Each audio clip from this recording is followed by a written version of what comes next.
충격입니다. 1992년 LA 폭동 당시 경찰이 한인 동네를 완전히 버리고 떠났다는 사실을 아시나요? 부유한 백인 동네만 지키고 코리아타운은 방치했습니다. 그래서 한국 예비군 출신들이 직접 총을 들고 옥상에 올라가야 했어요. 여러분도 혹시 1992년 LA 폭동 때 옥상에서 총을 든 한국인들 사진을 본 적 있으실 겁니다. 바로 그 현장에 있었던 사람 중 한 명이 저입니다. 이강우라고 합니다. 이 이야기가 궁금하시다면 구독과 좋아요 눌러주시면 정말 힘이 됩니다. 더 많은 분들이 이 진실을 알 수 있도록 도와주세요. 1992년 그해 저는 45세였고 LA 코리아타운에서 편의점을 운영하고 있었어요. 지금 이 이야기를 들려드리는 것은 그날의 진실을 여러분께 전하고 싶어서입니다. 1975년 한국에서 해병대 중사로 제대한 후 미국에 왔습니다. 가족을 위해 24시간 편의점을 운영하며 17년을 버텨왔어요. 두 아들은 대학생이 되었고 막내딸 수진이는 고등학교 졸업을 앞두고 있었습니다. 1992년 4월 29일, 그날을 한국 사람들은 사이고라고 부르죠. 로드니 킹 사건에서 경찰관들이 무죄 판결을 받은 날이었어요. 저녁 뉴스를 보다가 가슴이 철렁 내려앉았습니다. LA 곳곳에서 시위가 일어나고 있었고 불길이 치솟고 있었거든요. 밤 11시쯤 되었을까요? 전화가 울렸어요. 같은 상인회 회장님이었습니다. 목소리가 떨리고 계셨어요. 사우스 센트럴에서 시작된 폭동이 점점 북쪽으로 올라오고 있다고 하셨습니다. 코리아타운도 위험하다고요. 수진이가 제 옆에서 울먹이며 물었어요. 아빠, 왜 총을 들고 가야 해요? 그 순간 딸의 손을 꼭 잡았습니다. 얘야, 아빠가 17년 동안 이 가게에서 번 돈으로 너희들이 공부했잖아. 이제 아빠가 그 가게를 지킬 차례야. 한국에서 배운 게 있다면 내 가족과 내 이웃을 지키는 거란다. 수진이가 말했어요. 아빠, 그럼 내가 학교에서 받은 완전 출석상 가져갈래요? 아빠가 무사히 돌아오라고 하늘에 빌어달라고 하면서요. 그 순간 눈물이 핑 돌았습니다. 이 아이가 왜 이렇게 순수할까요? 그날 밤 17년 만에 다시 입은 군복이 여전히 제게 잘 맞았어요. 가슴 주머니에는 수진이가 준 완전 출석상을 넣었습니다. 하지만 마음은 그렇지 않았어요. 무서웠거든요. 정말 무서웠어요. 그래도 가야 했습니다. 혼자가 아니었으니까요. 새벽 3시, 저희는 모였습니다. 김철수 회장님이 부르신 곳에서요. 회장님은 한국에서 해병대 중사로 제대하신 분이셨어요. 당시 50세였는데도 군인 같은 모습 그대로였습니다. 회장님이 말씀하셨어요. 형제들, 지금 우리 코리아타운이 위험해요. 경찰은 비벌리 hils만 지키고 있고 우리는 버려졌어요. 그러니 우리가 우리를 지켜야 합니다. 그때 모인 사람이 20명 정도 되었을까요? 모두 한국에서 군대 다녀온 사람들이었어요. 해병대도 있고 육군도 있고 심지어 UDT 출신도 계셨습니다. 나이는 30대부터 60대까지 다양했지만 모두 같은 마음이었어요. 회장님이 지도를 펼치시더니 구역을 나누셨습니다. 1구역은 웨스턴 애비뉴, 2구역은 버몬트 애비뉴, 이런 식으로요. 각 구역마다 책임자를 정하고 라디오 코리아를 통해 연락하기로 했어요. 마치 한국에서 훈련받던 때처럼 자연스러웠습니다. 박상철 할아버지도 계셨어요. 67세이신데 한국전쟁 참전용사셨어요. 할아버지가 말씀하시길 나는 7살에 조국을 위해 싸웠다. 지금은 67살이지만 내 두 번째 조국을 위해 싸우겠다고 하셨어요. 그 말씀에 모두가 숙연해졌습니다. 이현우 형도 있었어요. UDT 출신이셨는데 지금은 자동차 정비소를 운영하고 계셨어요. 형이 말씀하시길 우리는 게릴라전을 배웠어요. 소수로 다수를 상대하는 법, 지형을 활용하는 법을 알고 있다고 하시더군요. 회장님이 강조하신 건 이거였어요. 우리는 공격하는 게 아니다. 우리 가족과 이웃을 지키는 거다. 총을 쏘는 것도 마지막 수단이다. 먼저 경고하고 그래도 안 되면 위협 사격을 하고 정말 위험할 때만 조준 사격을 한다고 하셨습니다. 라디오도 나누어 가졌어요. 각 구역마다 하나씩 가지고 라디오 코리아 방송국과 직접 연결되어 있었어요. 위험 상황이 생기면 즉시 보고하고 다른 구역에서 도움을 요청할 수 있게 했습니다. 그때 누군가 물었어요. 회장님, 우리가 이러고 있는 게 맞습니까? 법적으로 문제되지 않을까요? 회장님이 답하셨어요. 법보다 중요한 게 생명이다. 우리 가족의 생명, 이웃의 생명이 법보다 소중하다고요. 새벽 4시, 우리는 각자 맡은 구역으로 향했습니다. 저는 1구역을 맡았어요. 제 편의점이 있는 곳이었거든요. 가슴 주머니에 수진이 완전 출석상을 만지작거리며 걸어갔어요. 무섭기도 했지만 혼자가 아니라는 게 든든했습니다. 새벽 5시 제 편의점에 도착했습니다. 벌써 연기 냄새가 코끝을 찔렀어요. 멀리서 사이렌 소리도 들렸고요. 하지만 이상하게도 경찰차는 보이지 않았습니다. 정말 우리만 남겨진 것 같았어요. 편의점 옆 건물 옥상으로 올라갔어요. 거기서 보니 상황이 더 심각했습니다. 남쪽에서 불길이 점점 북쪽으로 올라오고 있었거든요. 우리 쪽으로 말이에요. 라디오에서 김철수 회장님 목소리가 들렸어요. 각 구역 상황 보고하세요. 이 구역에서 먼저 응답했어요. 약 50명 정도의 무리가 북쪽으로 이동 중입니다. 화염병과 야구 방망이를 들고 있어요. 3구역에서도 보고가 들어왔어요. 여기도 마찬가지입니다. 상점 유리창을 깨뜨리고 있어요. 경찰은 보이지 않습니다. 그때 제 구역에서도 움직임이 보였어요. 약 20명 정도 되는 사람들이 제 편의점 쪽으로 오고 있었어요. 라디오를 들었습니다. 1구역 이강우입니다. 적 접촉 예상됩니다. 회장님이 답하셨어요. 알겠습니다. 일단 경고 방송부터 하세요. 그래도 접근하면 위협 사격 준비하시고요. 저는 확성기를 들었어요. 한국에서 군대 다닐 때 배운 대로요. 스톱, 디스 이즈 프라이빗 프로퍼티, 고 어웨이. 영어가 서툴렀지만 최대한 큰 소리로 외쳤어요. 그런데 그들은 멈추지 않았어요. 오히려 더 빨리 다가왔습니다. 화염병을 던질 준비를 하고 있었어요. 그 순간 가슴 주머니에 수진이 완전 출석상이 생각났어요. 딸에게 돌아가야 한다고 생각했습니다. 총을 하늘로 향해 쏘았어요. 탕! 큰 소리가 울렸습니다. 그러자 그들이 멈칫했어요. 서로 이야기를 나누더니 다른 방향으로 가기 시작했습니다. 라디오에 보고했어요. 1구역 상황 종료. 위협 사격으로 물러갔습니다. 회장님이 답하셨어요. 잘했어요. 하지만 방심하지 마세요. 그때 2구역에서 긴급 신호가 들려왔어요. 도움이 필요합니다. 상점에 불이 붙었어요. 사람이 갇혀 있습니다. 저는 망설이지 않았어요. 1구역 이강우, 2구역으로 이동하겠습니다. 라디오에 말하고 뛰어갔어요. 혼자가 아니었거든요. 우리는 형제였으니까요. 2구역에 도착하니 정말 아수라장이었어요. 한 할머니가 상점 안에 갇혀 계셨고 불길이 점점 번지고 있었어요. 2구역 담당자인 최영과 함께 할머니를 구해냈습니다. 할머니가 우리 손을 잡고 우시면서 말씀하셨어요. 고맙습니다. 정말 고맙습니다. 당신들이 천사예요. 그 말씀에 눈물이 났어요. 우리가 하고 있는 일이 옳은 일이라는 확신이 들었거든요. 새벽 6시가 되자 상황이 더 심각해졌어요. 라디오에서 계속 긴급 신호가 들려왔거든요. 3구역에서는 대규모 무리가 몰려오고 있다고 했고 4구역에서는 이미 상점 2곳이 불타고 있다고 했어요. 그때 박상철 할아버지 목소리가 들렸습니다. 5구역 박상철입니다. 젊은이들이 도움이 필요하면 언제든 부르세요. 이 늙은이가 할 수 있는 건 뭐든 하겠습니다. 할아버지는 정말 대단하셨어요. 67세 나이에도 40년 전 한국에서 가져온 군복을 입고 계셨거든요. 이제는 맞지 않는 그 옷을 억지로 입고 오래된 권총을 허리에 차고 계셨어요. 할아버지가 라디오로 말씀하셨습니다. 여러분, 저는 7살 때 조국을 위해 싸웠어요. 인천 상륙작전에도 참가했고 서울 수복에도 함께했어요. 그때는 공산주의자들과 싸웠지만 지금은 우리 가족을 지키기 위해 싸우는 거예요. 그 말씀에 모두가 힘을 얻었어요. 나이든 어른이 그렇게 용기를 내시는데 우리가 어떻게 포기할 수 있겠어요?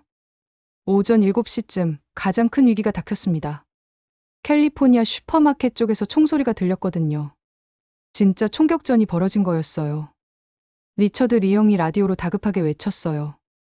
캘리포니아 마켓입니다. 대규모 공격받고 있어요. 약 30명이 무장하고 몰려왔어요. 도움이 필요합니다. 회장님이 즉시 지시하셨어요. 1, 2구역은 캘리포니아 마켓으로 이동하세요. 3, 4구역은 현재 위치 사수하세요. 저는 뛰어갔어요. 그런데 가는 길에 놀라운 걸 봤습니다. 박상철 할아버지께서 젊은이들보다 더 빨리 달려가고 계셨거든요. 67세 나이의 말이에요. 캘리포니아 마켓에 도착하니 정말 전쟁터 같았어요. 리처드 리형과 직원들이 옥상에서 응전하고 있었고 아래서는 화염병이 날아오고 있었어요. 이현우 형이 전술 지시를 내렸어요. 할아버지는 뒤쪽 계단 경계, 이강우는 오른쪽 사격, 나는 왼쪽을 막겠다고 하셨어요.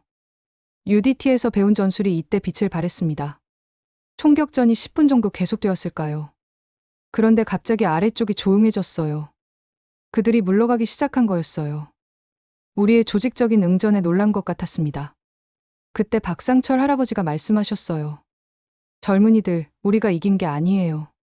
우리가 지킨 거예요. 우리 가족을, 우리 이웃을, 우리 꿈을 지킨 거라고요. 리처드 리형이 감사 인사를 했어요. 형님들이 안 오셨으면 저희는 끝났을 거예요. 정말 고맙습니다. 그러자 할아버지가 답하셨어요.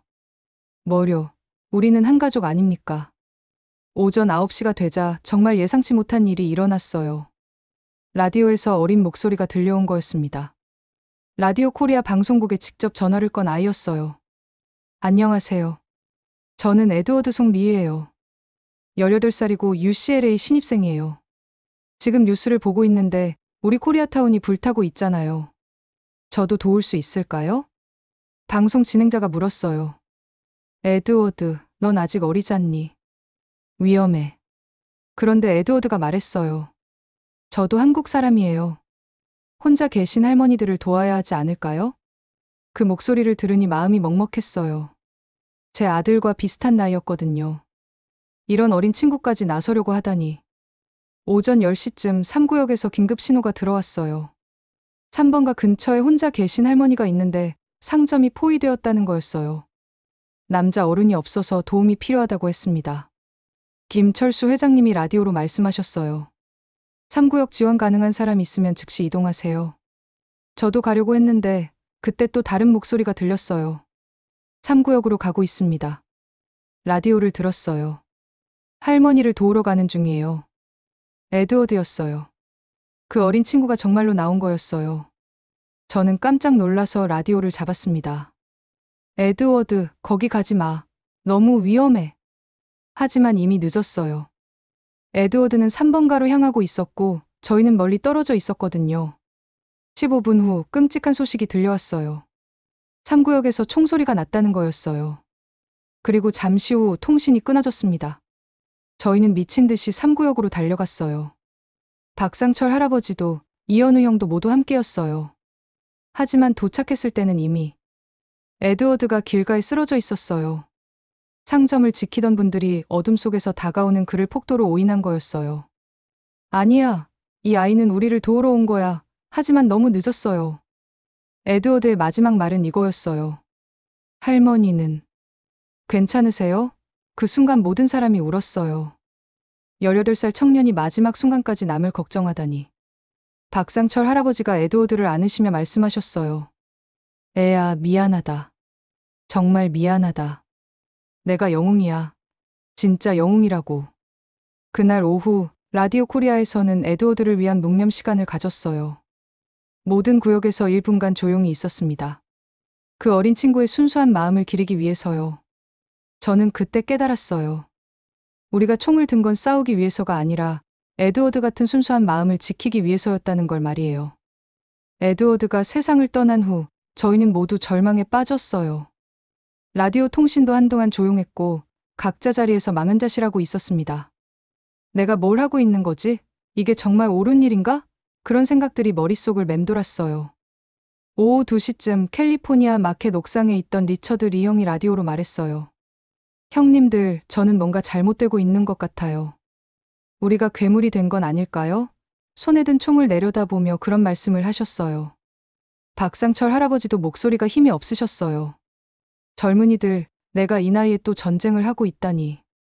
한국에서는 공산주의와 싸웠고 베트남에서는 자유를 위해 싸웠는데 지금은 무엇을 위해 싸우고 있는 건지 모르겠어요. 그때였어요.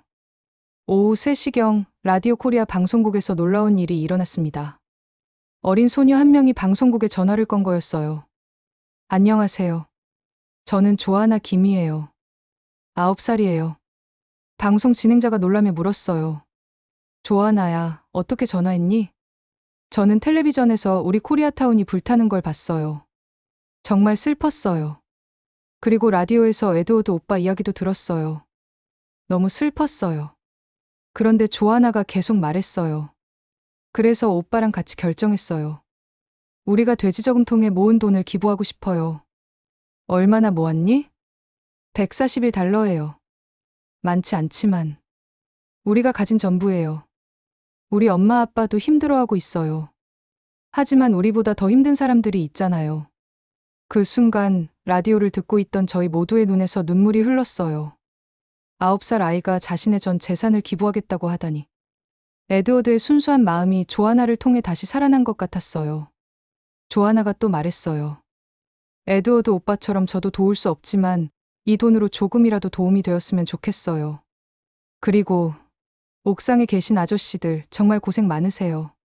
고마워요. 박상철 할아버지가 라디오를 잡으며 말씀하셨어요. 조아나야, 할아버지가 고마워. 내 덕분에 할아버지가 왜 여기 있는지 다시 깨달았어. 우리는 너 같은 아이들을 지키기 위해 여기 있는 거야. 그 후 놀라운 일이 일어났어요. 조아나의 목소리를 들은 사람들이 하나둘 방송국에 전화를 걸기 시작한 거였어요. 시애틀에서, 뉴욕에서, 심지어 한국에서도 기부하겠다는 전화가 쏟아졌습니다. 김철수 회장님이 라디오로 말씀하셨어요.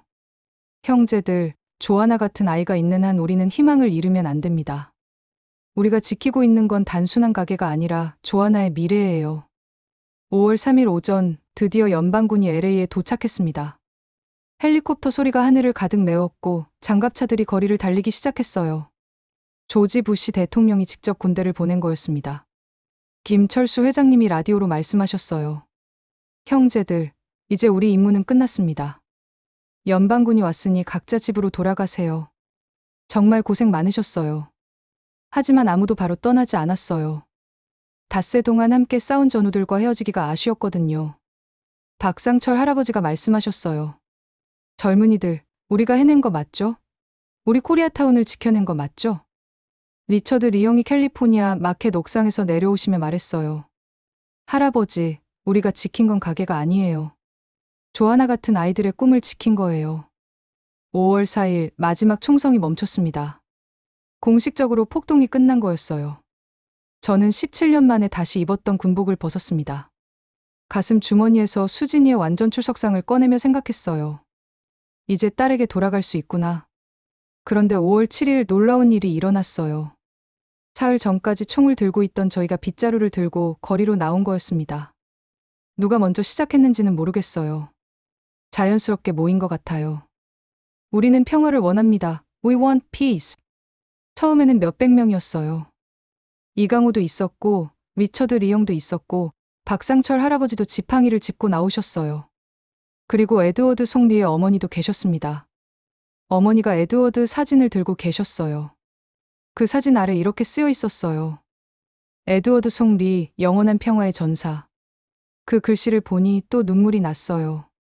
점차 다른 사람들이 합류하기 시작했어요. 흑인들도, 히스패닉들도, 백인들도. 처음에는 서로 어색해했지만 점점 자연스러워졌어요. 모두 똑같이 불타버린 거리를 쓸고 있었거든요. 한 흑인 청년이 제게 다가와서 말했어요. 미스터, 죄송합니다. 우리가 너무 화가 나서. 저는 그 청년의 어깨를 두드리며 답했어요. 괜찮아요. 우리 모두 화가 났어요. 이제는 함께 고쳐나가면 돼요. 5월 10일에는 코리아타운에서 3만 명이 모인 평화 집회가 열렸어요. 당시까지 미국에서 열린 가장 큰 아시아계 시위였다고 하더군요. 무대에 선 김철수 회장님이 말씀하셨어요. 우리는 총을 들었습니다. 하지만 그것은 증오 때문이 아니었습니다. 사랑 때문이었어요. 우리 가족에 대한 사랑, 우리 공동체에 대한 사랑. 그리고 이제 우리는 더 큰 사랑을 배웠습니다. 모든 사람에 대한 사랑을요. 그날 저는 깨달았어요. 우리가 정말로 승리한 건 총으로가 아니라 마음으로였다는 걸 말이에요. 지금은 2025년입니다. 그때로부터 33년이 흘렀어요. 저는 이제 78살이 되었고 수진이는 변호사가 되어 가정을 꾸리고 살고 있습니다. 얼마 전 UCLA에 갔어요. 에드워드 송리 기념 장학금 수여식에 참석하기 위해서였습니다. 매년 한국계 미국인 학생 한 명에게 주는 장학금이에요. 선발 기준은 성적이 아니라 공동체를 위해 봉사하는 마음이라고 하더군요. 첫 번째 수혜자는 에드워드의 어머니가 직접 선정하셨어요. 어머니께서 말씀하시길 내 아들이 18. 새해 보여준 용기를 가진 아이들이 계속 나왔으면 좋겠다고 하셨습니다. 조아나 김도 만났어요. 이제 52살이 된 그녀는 변호사가 되어 소외받는 사람들을 돕고 있더군요. 9살 때 기부한 141달러가 자신의 인생을 바꿨다고 말하더라고요. 조아나가 말했어요. 이강우 아저씨, 그때 아저씨들이 없었다면 지금의 제가 있을까요? 저는 답했습니다. 조아나야, 내가 없었다면 우리도 포기했을 거야. 내 목소리가 우리를 살렸어. 김철수 회장님은 작년에 돌아가셨어요. 장례식에 갔을 때 부인께서 말씀하시길 남편이 늘 말하던 게 있다고 하셨어요. 한 번 해병은 영원한 해병이고 그 마음은 국경을 넘어서도 사람을 구한다고요. 박상철 할아버지는 99세까지 사셨어요. 돌아가시기 전에 마지막으로 하신 말씀이 이거였어요. 젊은이들, 내가 3번 싸웠어. 한국전쟁, 베트남전쟁, 그리고 LA에서. 3번 다 이겼지. 왜냐하면 사랑하는 사람들을 지켰거든. 요즘 한국의 젊은이들이 때로는 의무 군복무를 부담스러워한다고 들어요. 하지만 제가 말하고 싶은 건 이겁니다. 1992년 LA의 옥상에서 일어난 일은 그 의무가 가져다주는 진정한 가치를 보여준다고요. 그것은 무력이 아니라 연대예요. 개인의 영웅심이 아니라 공동체에 대한 책임감입니다. 분열이 아니라 통합이에요. 리처드 리형이 몇 년 전에 하신 말씀이 기억나요. 우리는 전쟁을 한 게 아니야. 가족을 지킨 거야. 그리고 그 가족은 점점 커졌어. 한국 사람에서 시작해서 이웃으로, 미국인으로, 그리고 인간으로 말이야. 한국에서 군대 갔다 온 모든 아들들에게 말하고 싶어요. 여러분이 배운 것은 총 쏘는 법이 아니라 사람을 지키는 법이라고.